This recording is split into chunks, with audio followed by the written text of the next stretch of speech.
Alright everyone, it's time for the Halloween video.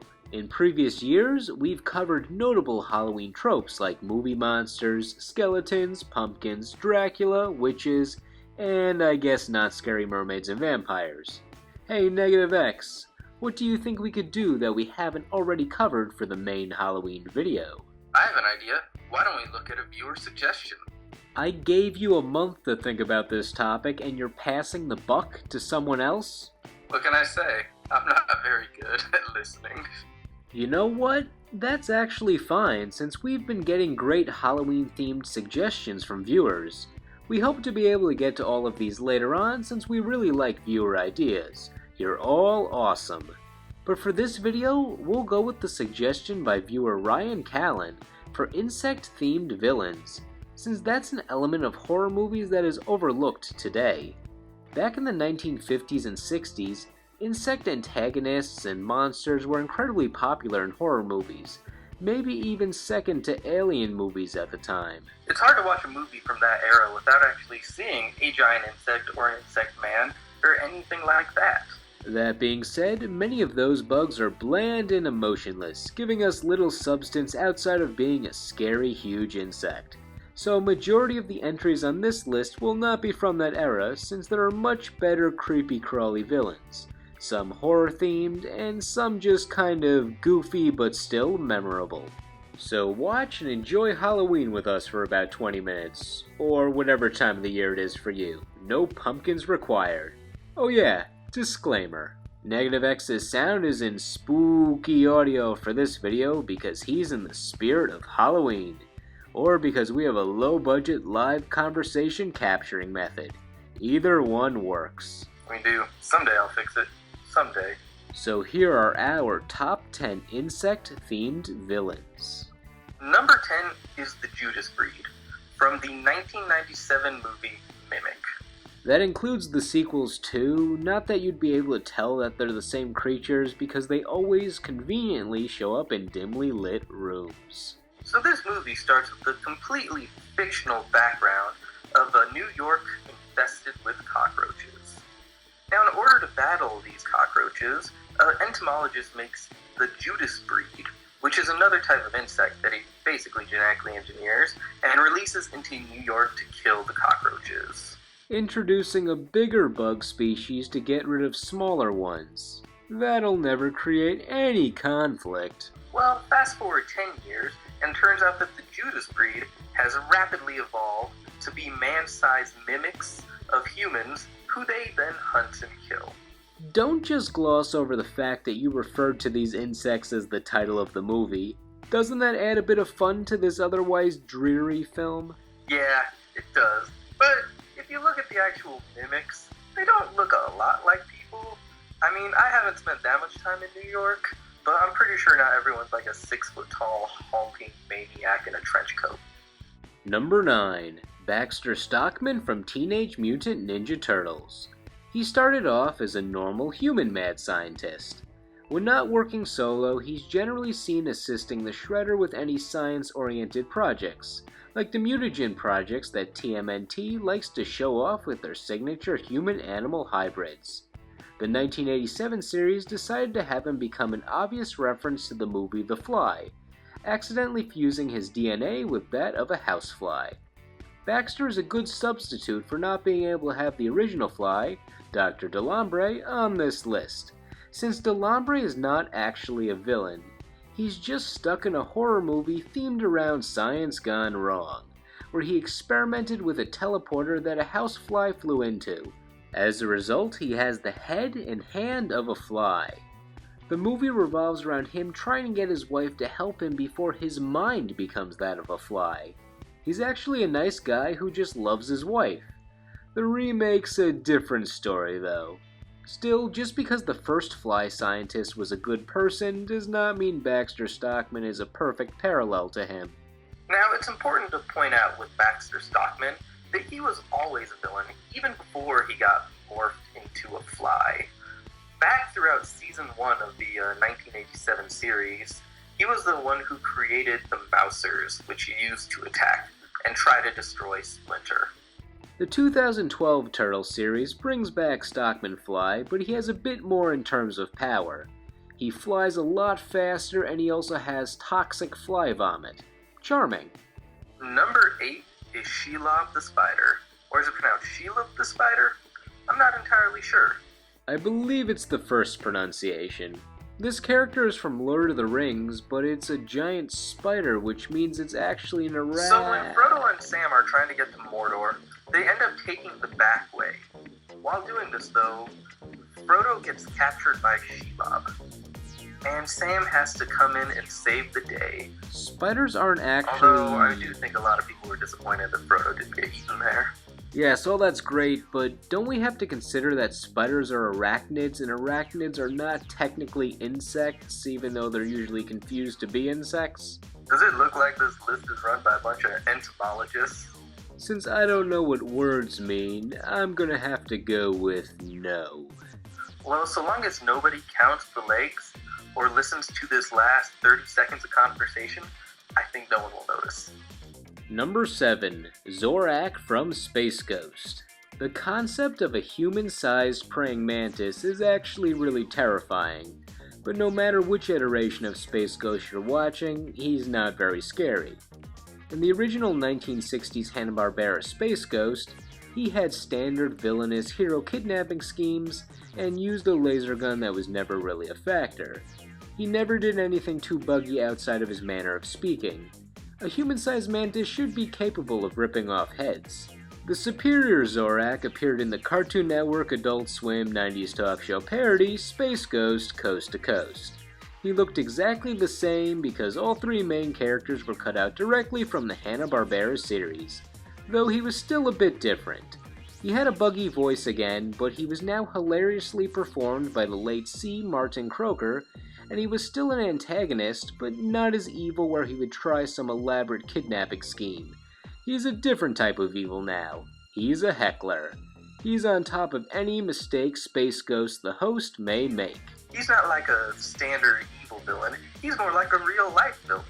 We all have our nemesis, and most of the time, it's because they just annoy us. If you wonder why Space Ghost keeps him around, it's apparently because Zorak's round keyboard stand is actually a prison force field as punishment for his past of being evil.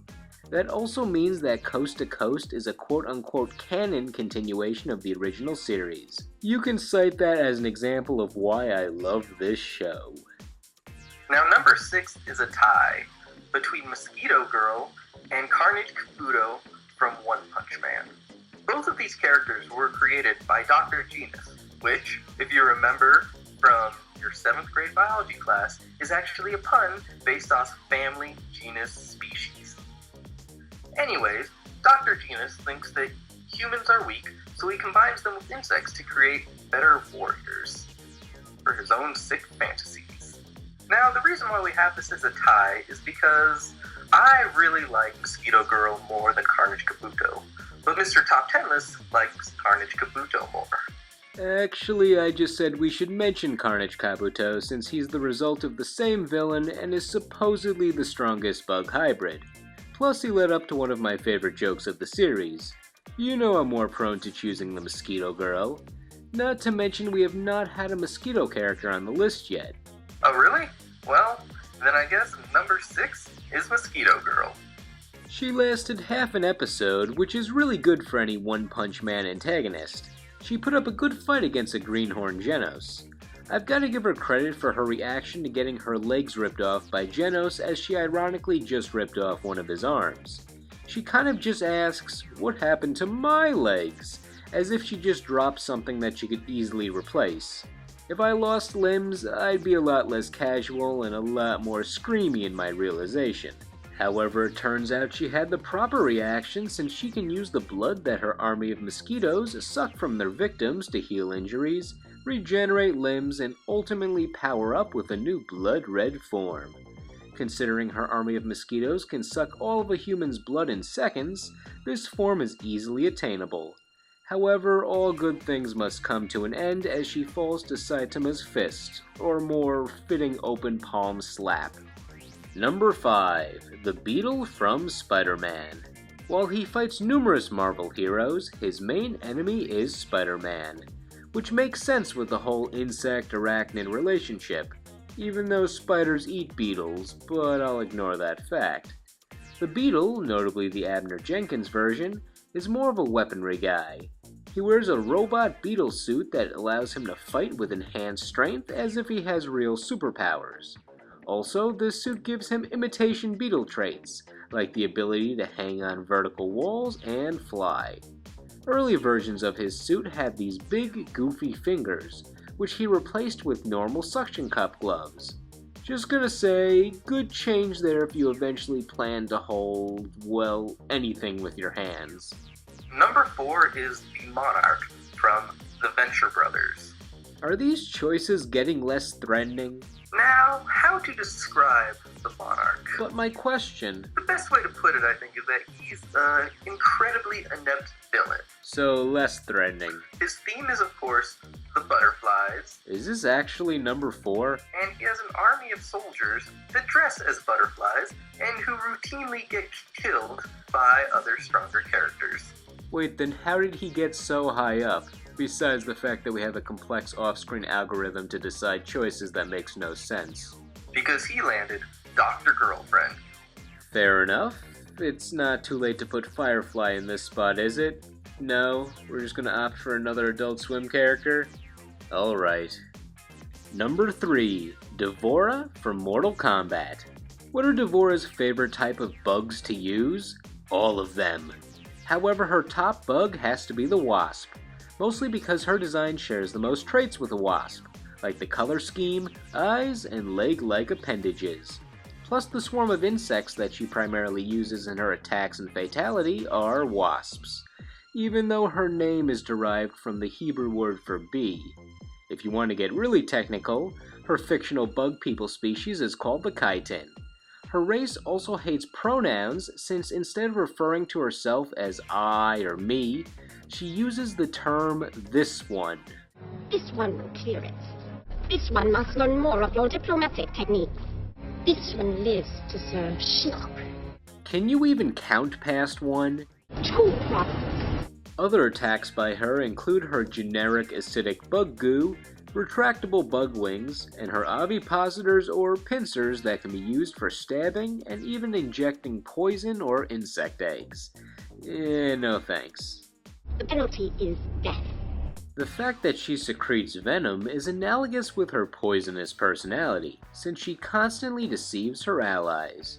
To spoil the story mode, she's first loyal to Shao Kahn, retroactively inserted into the Shao Kahn era of MK, then Melina, only to betray her and help the rise of her buddy Kotal Khan. Make way for Kotal Khan! Move! However, it was all a ruse, and it turns out that she was really working undercover for Quan Chi and Shinnok to get the amulet that Melina, then Kotal Khan, obtained. Keeping you close to the Outworld throne these many years has proven most fortuitous, Devora. They never suspected one of their own to be a disciple of our Lord. Thanks for that exposition, Quan Chi. I'm sure telling Devora about her own double-crossing plan in private was completely necessary and news to her. Even further, in her arcade mode ending, it turns out she was only helping Shinnok so she could lay her larva eggs inside his body to get bug children with god powers. So these may have been her main motives all along. Another reason why she can't be number 1? She kills Baraka, the greatest MK character ever created. I told you, you cannot just determine how evil someone is just because they kill off your favorite character. You have to look at story and... Wait a minute, she killed off Melina too. That's my subjectively best character. You're right, she is the most evil thing you'll find on this list. She's such a good villain, because she's killed everything that we love. Now, number 2 is the classic character Mothra from the Godzilla franchise. Now, while in later movies, Mothra and Godzilla team up to fight other evil, she originally came in as a villain in Godzilla vs. Mothra, where they fight, well, almost to the death. She comes back later. Now, her powers include a sleep powder that she can distribute from her wings, as well as kind of like a ring blast that she shoots from her head. Wow, it's hard to follow up those attacks with her other attributes, but she does have the abilities of a normal moth, but they are still threatening because she's a giant moth. Even a mere flap of the wings can cause a windstorm. If you need any evidence for how badass Mothra is, watch Godzilla The Final Wars. In it, Mothra kills a monster by getting set on fire, ramming it, exploding, killing them both. So Pokemon was wrong when they said bug types have a weakness to fire types. Oh, they are, but not Mothra, because she's the best. Then at least let me think that this moment inspired the creation of Volcarona. When looking for the best bug-themed villain that stood out the most to us, it was hard to find one that was above the rest. However, there was one that came to mind that was incredibly powerful, popular, buggy, and sci-fi horror themed. Plus, it gives me an excuse to talk about Dragon Ball Z. Number 1. Cell from DBZ, preferably his imperfect form. Cell has attributes you could match with certain insects, but the main one he was based on is the cicada, which we have not discussed yet. While imperfect Cell has clear cicada influence, like the wings, green and black color scheme, and limbs, don't forget he basically started off as a straight-up bug before his imperfect form. He was essentially a giant cicada in his infancy, or more embryo created in a lab that turned into an egg then cicada, so still like real bugs, ignoring that lab part. An insect trait of Cell's that comes into play the most is his stinger on the end of his tail, which does way more than sting. It's how he feeds. He absorbs humans from the inside out as their skin slowly shrivels up to get their weak bioenergy for his own strength. The imperfect Cell part of DBZ sort of felt like a horror movie, and it makes sense since Dragon Ball creator Akira Toriyama did love the Alien movies, and the way Cell used his tail sorta did remind me of a xenomorph. He also uses his tail to absorb androids 17 and 18 to achieve his perfect form. He's not so perfect, his stinger disappears. He actually still has it, it's just tucked away under his wings. He only uses it to make his little clones in this form called Cell Juniors, who have all the powers of normal Cell, but they're incredibly annoying and pad out the Cell games. If you want a little more insect info about Cell, the robot that collects information in cells of warriors that were used to create Cell and give him their powers is designed to look kind of like a common housefly, as described by Cell in the dub. That robot could have looked like anything, but his creator, Dr. Giraud, decided to go all out with the bug theme for this project. Cell also has a time travel multiverse plotline that I won't go into since this video is long enough. So let's end it at saying he may not live up to his full insect potential, but he's the most memorable villain who's designed after an insect in our minds. So what do you think? Are there any insect-themed villains that we excluded? Let us know. We likely did leave some off since each number represented a different insect. Did you notice that? If you did, you deserve a gold star. Anyway, thank you all for watching, and here are some outtake blooper things if you like post-video content. We will see you in the next video. Another disclaimer, NegetiveX's username has an E where an A should be. I can explain that. I'm really bad at spelling. So anyway, while Frodo and Sam are trying to get to Mordor, they take the back way. Well, you can't mispronounce Mordor. Apparently I can. She literally can just suck you into a skeleton. Oh wow, that sounds sexual. She can literally just suck the blood out of you until you're a skeleton. Could still be sexual, but not as much. She also has hidden hand stinger things. That's a fun fact. She also doesn't wear pants. That's not a fun fact. She wears a hood though. I'll give that a mouth.